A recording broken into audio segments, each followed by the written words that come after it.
improper fraction nor pora improper fraction convert koribole ami convert koribo lagibo kole mixed fraction ole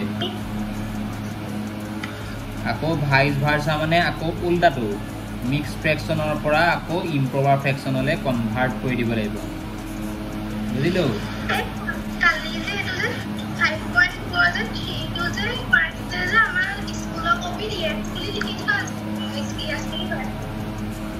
question number 3 do ni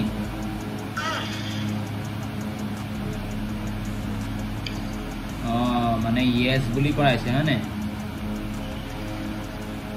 0/5 to মানে আমি কি কৰিছিলে 0/5 be expressed as a fraction গতিকে আমি fraction এটা express কৰিবলৈ হলে আমি নিউমাৰেটৰ এটা লাগে ডিনোমিনেটৰ এটা লাগে গতিকে